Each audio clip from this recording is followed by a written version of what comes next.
Happy Thursday. Welcome back to another episode of To the Moms. We're your hosts, Kathy and Amaris. And today's a very special episode. Amaris is on here and she's going to be sharing her son's experience and journey with autism. This is going to be a part 1 of this series. So I'm really excited to hear your story, especially your journey as a mom of a child with special needs. I think a lot of our listeners should listen into this. So how do you feel about finally putting your story out there?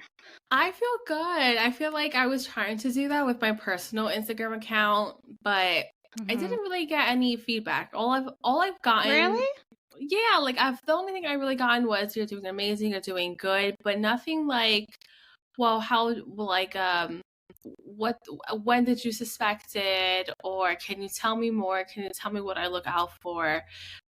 It was really like I'm talking to a wall. Like no one's really reciprocating. Gotcha. And the more I did it, the less people would say something, or it was just like constant people saying things. They were like my family members. Gotcha. Which is fine. I guess I wasn't reaching enough people. I get you. It just wasn't the right platform. Right. So anytime anyone is like, oh my gosh, I think my son or my daughter has autism and is autistic, like any moms that deal with this, and I'm always like writing a journal, and letting them know, like, please contact me, DM me if you have any more questions. I would love to talk to you about this. Well, sorry. I was going to say, I'm so glad that you're going to be bringing awareness to us listeners and educate a lot of us as well. So, yeah. And before I start, the reason why I'm like so excited to talk about it is because when we first started our journey of just the suspicion, you see all these negative feedback and all these fears on it. So I was very hesitant I did grieve once I got the diagnosis, but I just want to let parents know it's okay. You're going to get through this. You're going to get the support that you need for your child. Things will be okay. In later episodes, I'll dedicate like my fears with my son having autism. But yeah, we're going to do baby steps. Like Kathy said, we're going to start a series. So let's start in October 2020 when Thane was 15 months. Now, keep in mind, the year 2020 was COVID. Right, yeah. So October 2020, I completely quit my job. When I first resigned, they had me part-time remotely working from home.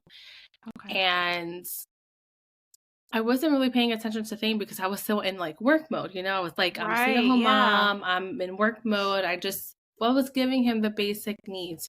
He wouldn't play with me, and I just thought, whatever, like maybe he just doesn't like me because maybe that's just also his personality. pregnant and I can't pick him up. So maybe it's just that. It wasn't until I finally ended work and I realized you spent more time with him. And I spent more time with him. I spent all day with him. And I'm like, oh shit, like he doesn't say mama. He doesn't say dada. He doesn't say much. He doesn't really make any sounds. And I'm like, that's kind of odd because I've been around younger kids.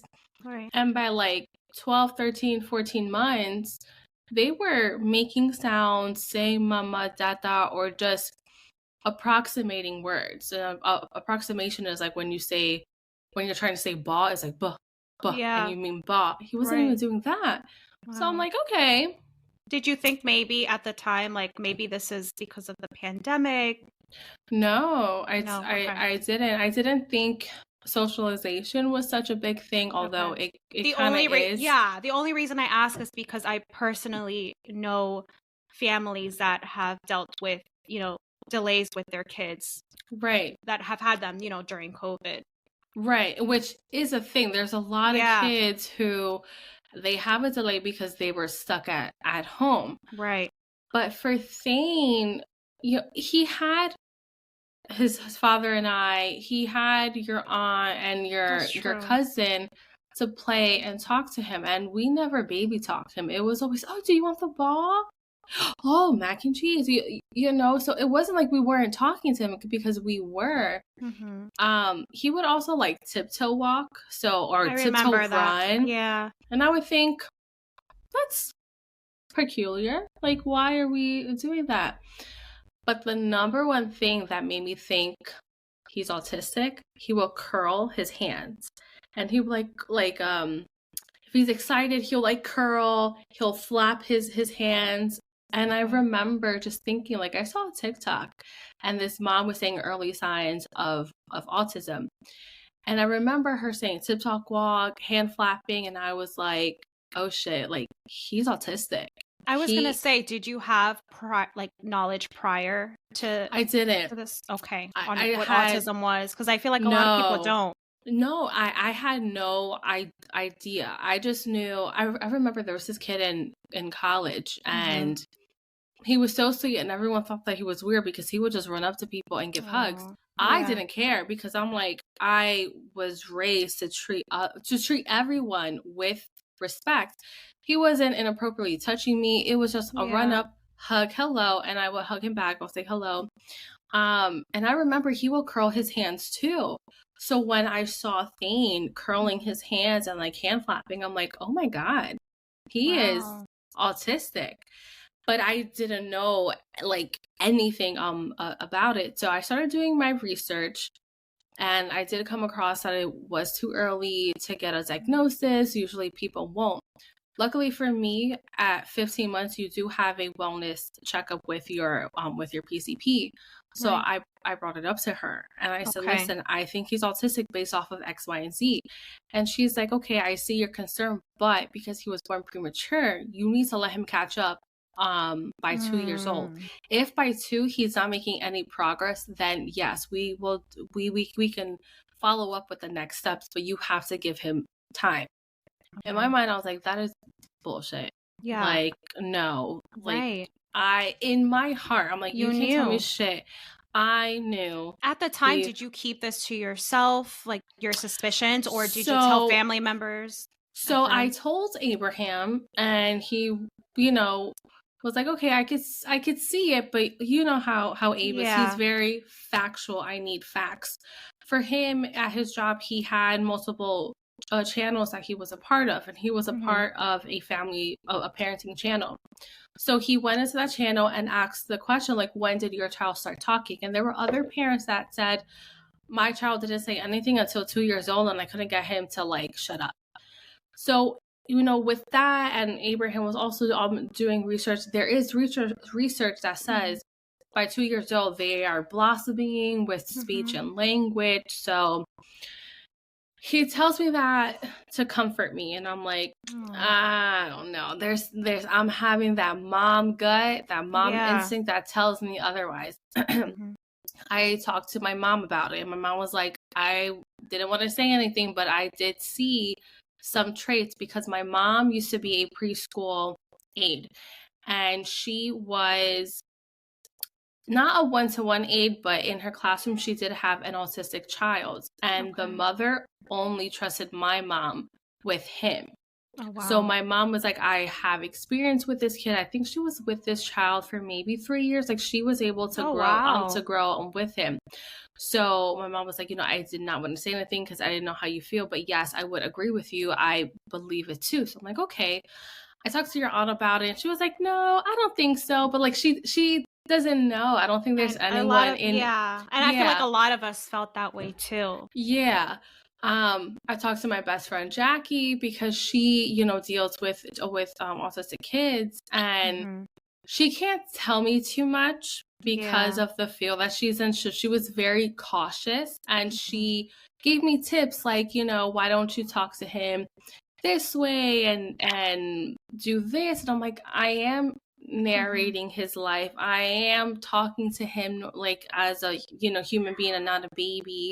I am doing everything that she's giving me. And then she says, keep advocating for him. Once he reaches 2, just like push. Yeah. So I'm like, okay, cool. So months go by and Cirilla is born. And by then, I wanted to talk to his Pete, like, hey, it's been a couple of months. Like, we're now in April of 2021, Right. and he's not saying much. But the hospital didn't schedule me with her. She scheduled me with someone else. So I'm like, all right, well, I'll just wait 2 months later when he turns 2 years old to talk to her about this. Okay. So his wellness appointment was in the beginning of July of 2021. And I'm like, yo, doc, no changes. What are the next steps? So she's like, all right, you're going to contact early intervention. Have you ever heard of that? I've heard of it, yeah. Okay.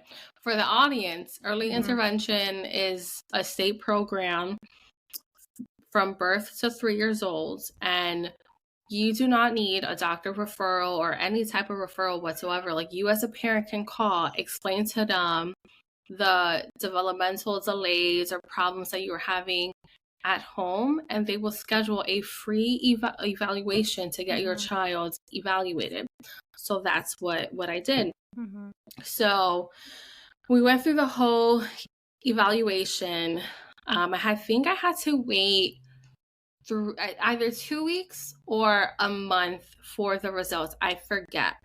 But at the end of the call, she tells me, we are early intervention. We do not diagnose. Okay. But I'm going to give you a bunch of developmental pediatricians that I'm aware of for you to contact, because if you want a diagnosis, that's just the route you have to go to. Right. I'm like, okay, no problem. So I called everyone on my list, and I was able to get on the wait list and the cancellation list of 2 places. Everywhere else, they were either not taking new clients, or I remember you were going through that wait list period. Yeah. That must have been really frustrating. It was frustrating because October 2020, I knew in my heart, he was delayed. And I had to wait until he was 2 years old. So that's what 6 months, 15 to 24 months. I don't know. I can't do the math. That's a lot. But, I was upset because I'm like, damn, early intervention is from birth to 3. So why couldn't I do it before? But then I remembered during COVID, there was a wait list for early intervention too. Oh, okay. So it didn't matter. I could have called them, but they probably wouldn't gotten to me until everything was pushed back regardless. Yeah. Everything and everyone was so behind. So I'm like, all right, whatever, it is what it is. So I'm on wait list, and we finally get his results for early intervention, and he is below 0. So there's this Z score. Okay. So I'm going to try my best to explain it, but it's this Z score, kind of like this whole U diagram. 0, I think, is in the middle. Towards the right is positive, where are his strengths, and towards the left is his weaknesses. Okay. Everything was below 0. Oh, so wow. He had negative 2.1, 3.5, this and that. If I remember correctly, there's 5 or 6 different categories. So gross and fine motor imitation, adaptability, socialize, and I can't remember the rest, but it was below 0. So they said that we're eligible, and as soon as they find a therapist to come to our home, he will be able to start. So luckily, at that point, he got the diagnosis, or at that point, no. Okay. Yeah, that goes. It was just a score of Yeah, it was just a score from early intervention, letting us know that yes, our assessment does show that your son is delayed. Okay. But they can't. I think they knew. I think they can tell, who has a disability and who does not. Right. It's just not their job. They can't tell you. They can't tell you that. So I am grateful that the evaluator gave me, list of people to call, because, she saved me so much time. So at that point, all that is happening in July, by the way. And you're freshly postpartum, so. Yep. I kind of forgot about that. Yeah. So dealing with all of that. Dealing with postpartum was a lot. I think at the time, in my mind, I'm like, I'm gonna get him help. I'm gonna get the support that he needs. I'm gonna do it. Nothing's going to stop me. Mm-hmm. So by now we're in August 2021. And like I said, I have his developmental pediatrician appointments on a waiting list. Mm-hmm. I get a call that there was a cancellation, and if I can take the appointment in September, in the first week of September. I'm like, absolutely yes. Mm-hmm. So August, we finally get one therapist to come in from early intervention, and it was DI, and DI stands for developmental interventionist. They're pretty much like a teacher. So she like teaches them to like sit down, follow one-step directions, and kind of like increase from there. Mm-hmm. So now we're in September 2021. We finally have the appointment with a developmental pediatrician. It was telehealth, so I didn't have to like leave the house. It was in, yeah. So I was able to do a home, which was great. So he's asking us. Me too. It is the best. Yeah. It is the best. Like, that is one less thing I have to do. Like, I don't have to get anyone dressed. Just like look presentable. Yeah. Awesome. So he was asking us a bunch of like questions of what our concerns was. He was like observing things through the camera. And then at the end he goes, well, based on this small generic assessment I have done, I believe that thing is autistic. And what I want to do is confirm by doing ADOS testing. I need to look up what ADOS testing is, but it's one of the ways to test for autism. It's performed. I know it could be performed by like developmental pediatricians, psychiatrists, neurologists. For Thane, it was performed by a psychologist. Okay. So I'm like, okay, great. So towards the end of it, I looked at Abraham and I was like, I fucking knew it. I was like, I fucking knew it. Yeah, I'm gonna trust my mom gut, like moving forward, because that's the only thing I can count on right now. And then I started to cry because I felt like people didn't want to believe me, or they were in denial. Seriously, maybe? Right. Yeah. So I was a little hurt. How did Abraham feel? So with Abraham, at that point, I think he started to realize, okay, yes, there is something going on. I think his fear was, we do all this testing, all these appointments, and they come back with, we don't know what's going on. Right. And that was his fear, because that has happened to him a lot. Like, he has gone through, yeah. I don't know if you remembered, but with all his memory issues that he has, one summer he dedicated to go through all these appointments with a neurologist, and I believe either an EKG or EEG, I forget, to see like what was wrong with his memory. And it came back that they don't really know what's wrong with his memory. They just know that it's not dementia or anything serious. So afterwards, I text pretty much my mom and Jackie like, yo, this is what the doctor said. We're going to do ADOS testing. And okay, cool. So where am I?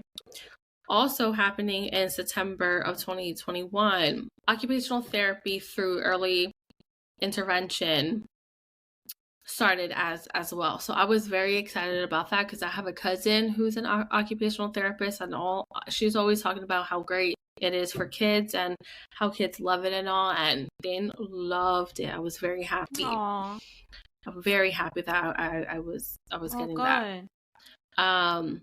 After the doctor's appointment, he does email us a script for speech, a script for occupational therapy, a script for a hearing test, scripts for an EEG, the ADOS testing, And I believe that's it. So I have to call Wow. That's a 5. lot. That's a lot. I did it all in September. I Everyone was still taking naps that time, and during nap times, I was calling places, getting on wait lists through speech and everything. Luckily for me, the speech and occupational therapist practice that's down my street, they were open. So I was able to get an evaluation by the ending of September, beginning of October. So I was super happy with that. I'm like, yes, we're getting everything done. October, November, December of 2021, he's finally in outpatient speech, outpatient occupational therapy. His hearing test is done, came back normal. His EEG was done, came back normal. ADOS testing was scheduled after his 3rd birthday. And I was so upset because I'm like, I'm trying to get him to school. Now with I'm like, he needs to be in school. With early intervention, they're able to work with the school district, send all the data and information that they have gathered so that the child study team can evaluate the child so that they can begin school and take over the services that the child was getting. So I was very upset that he wasn't going to get ADOS testing until his 3rd birthday. January 2022 comes, and it's the 2nd week of January. I get a call from the ADOS testing place, and they said, hey, we had a cancellation. Can you come tomorrow, January 11th? And I said, absolutely yes. So I did not have to wait for his 3rd birthday. I was so excited. That's awesome. You have no idea the amount of parents that wait like months. I'm talking months to get an appointment, not only to get an appointment, but then the time comes, they have to reschedule because something happened. Yeah. Or there's so many steps. There's so many steps. And the fact that I was able to start this journey at 2 years old. That's amazing. And by 2.5, he was getting seen. I almost felt like the universe was on my side. Yeah. So we go in the very next day, and it's like about 2.5 hours of testing. They ask you a series of questions. They evaluate and they observe him, how he's like doing everything.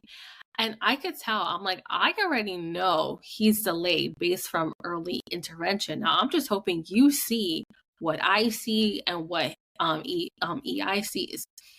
So towards the end of it, towards the end of January, we met with the child study team, and I tell them I'm waiting on my Thane's ADOS testing results. The moment I get it, I will forward it to you. And they're like, okay, it's fine. In the meantime, by then we were scheduling all of their evaluations for the school. So I'm like, okay, good. This is good. Like everything is coming along. I'm so happy. February, March, April, May of 2022. I'm just putting everything in a bunch because so much, not so much has happened, but like just little things happen like each month. So within those 4 months, we get his diagnosis, and the psychologist diagnosed him with Autism Spectrum Disorder, and she recommends, to do the speech, the OT, and the ABA therapy. I'm like, okay, cool. Like we're already in speech, we're already in OT. We're just not in ABA therapy yet because you need a confirmed autism diagnosis in order to start ABA. Okay. So I sent all that information to the child study team. I didn't have to send it to EI because EI was going to end in June once he turned 3. So I was like, I'm not going to give them any of that. Right. Okay. Yeah, it's only from 0 to 3 years old, you said. Yeah, right? And they do it like the day or the week before you turn 3. So for Thane, he turned 3 on a Monday, and Mondays were his last days of EI. So, so it was whatever. In those 4 months, the DI therapy sessions end and I finally get speech through EI. Now, you would think, well, why didn't he get speech before in EI if he's already in outpatient speech? Well, I was told by his speech therapist what early intervention likes to do is give you someone who has a background in speech and have them do DI therapies. But you need to contact your case manager and request for a speech therapist because he's already in outpatient speech. He needs to get speech in the home. I verbatim literally said that to my case manager. And I think the DI therapist or practitioner, whatever they're called, I think she was a little butthurt because she wasn't certified in speech. So she couldn't really do speech strategies, I guess. So she was like, I'm just gonna let you know if he is going to get speech through EI, I'm going to step down. I think that's just too much therapy for him. Oh man. And in my mind, I was like, what the fuck? Like that's not your child. That's my child. She really stepped down? She really stepped down and she said it in the meeting, like, I already talked to mom and I would feel so hurt as a parent. Like, honestly, like, how did you feel in that? No? When she said that, I was like, and I didn't tell her this, but you were butthurt. You're salty, you're petty, and if you actually cared for Thane's well-being, you would have stayed. But you leaving tells me that you know all your strategies and techniques weren't working. So for someone who has a speech background, but you're not certified in like speech language pathology, you're butthurt. So I was like, that's fine. If you want to leave, maybe it was a blessing, honestly, that she stepped down. Yeah. Abraham was like, I don't think none of the stuff that she was doing was working. And I had to agree. You got him to sit down. You gave him breaks, but like, nothing was really happening. And I do know things take time and it's a process and all, but whatever. Yeah. So speech started and speech is remote. Now, that was hard because getting him to I'm the teacher. Right. So the speech therapist is telling me how to do things. Man. And I was like, this is going to be hard. It wasn't hard. No? I loved it. It was not hard. Wow. I love that moment with him. I love being taught to make things better. So I'm glad to hear that. I was so happy. So my case manager was like, hey, I don't have anyone to come to the home because that was backed up. Speech was the one thing everybody was having a hard time getting. So I agree with her. I was like, let's start speech remotely because I do need to work on speech with him. I think 2 or 3 weeks later, she found someone that can come to the home. And I was like, you can cancel that. I am keeping this lady remotely because she was professional. And it was she working. Was so gentle. It was working. Like by the first session, she got him to say boom, boom, boom, boom. Wow. But like 4 or 5 or 6 months of like DI with a person who has a speech background. Yeah. Nah, I mean, a little bit was happening, but like it took time.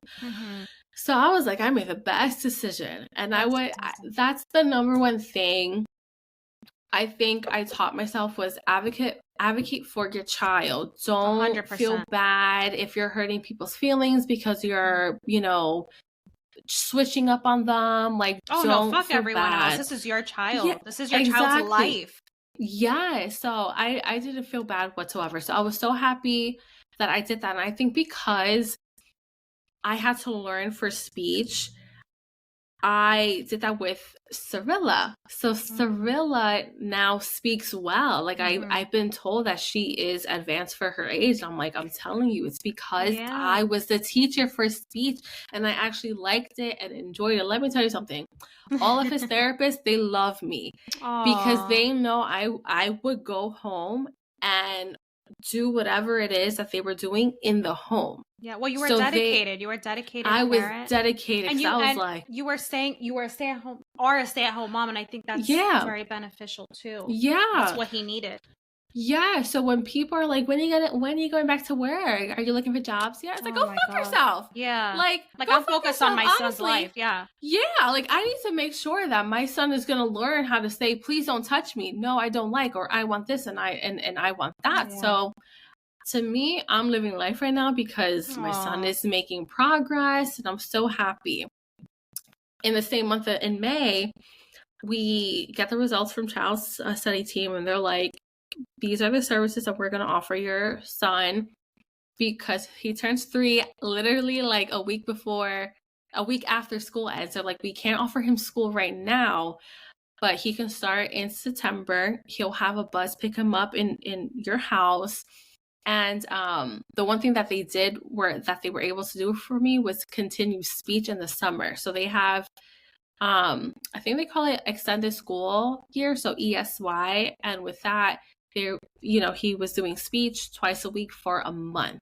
So I was happy with that. Yeah. I was very pleased with that. So he was getting to know the school, getting to know the speech therapist there, and he was doing great. They were like, I can't believe like how great he's doing. So I'm so pleased with that. Aw. So pleased with that. So June, July, August, he's now 3. All of EI services end. He's beginning the speech sessions at school. Right. It ends, and that's when school starts.